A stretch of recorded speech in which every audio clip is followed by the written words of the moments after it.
Bonjour.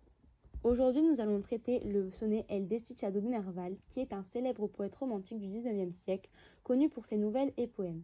Nerval ressentait énormément de tristesse et de mélancolie et a donc écrit de nombreuses œuvres pour libérer son malheur, dont El Desdichado.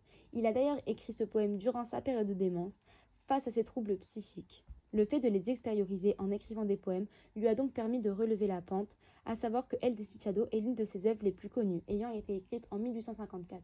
Dans ce poème, nous pouvons ressentir tous les troubles et folies de Nerval exprimés de manière très expressive, ce qui l'amènera à être l'un des sonnets les plus romantiques de cette époque.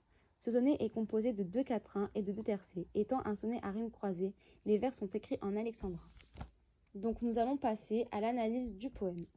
Je vais dans un premier temps vous le lire. El Desdichado. Je suis le ténébreux, le veuf, l'inconsolé, le prince d'Aquitaine à la tour abolie. Ma seule étoile est morte, et mon luth constellé porte le soleil noir de la mélancolie. Dans la nuit du tombeau, toi qui m'as consolé, rends-moi le posylipe et la mer d'Italie, la fleur qui plaisait tant à mon cœur désolé, et la treille où le prend à la rose salie. Suis-je amour ou Phébus, Lusignan ou Biron? Mon front est rouge encore du baiser de la reine. J'ai rêvé dans la grotte où nage la sirène, et j'ai 2 fois vainqueur traversé l'Achéron, mondulant tour à tour sur la lyre d'Orphée, les soupirs de la sainte et les cris de la fée. Donc dans ce premier vers, Nerval exprime sa tristesse en associant le moi du jeu avec des adjectifs péjoratifs. Dans le vers 2, il se compare au prince d'Aquitaine, qui n'est autre qu'un prince qui sème la désolation. Le fait que la tour soit abolie signifie un retour brutal à la réalité et donc une chute face à tous ces problèmes. Dans le vers 3, nous pouvons constater que Nerval, en employant le mot étoile, a comparé celle-ci à une femme. Il utilise le mot seul pour montrer son cas désespéré, ce qui intensifie sa tristesse.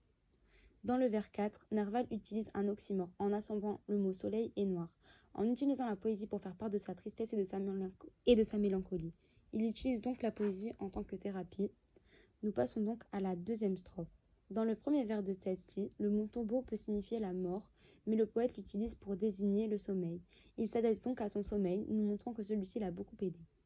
Dans le deuxième vers de la strophe 2, le Posillipe est un lieu en Italie, proche de la mer et donc proche de l'horizon.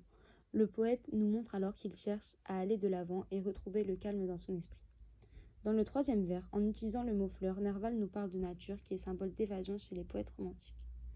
Dans le vers 4, lorsque Nerval nous parle de la treille et du pampre, il ne fait nulle autre allusion qu'au vin.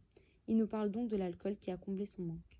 Nous passons à la troisième strophe. Dans ce premier vers, Phébus signifie Apollon, qui est le dieu de la victoire. Lusignan et Biron sont des villes. En allant un peu plus loin, nous pouvons voir que le poète s'interroge étant perdu, mais nous pouvons aussi le comprendre comme un rêve, dans le sens où l'auteur se demande de quoi celui-ci va bien pouvoir rêver.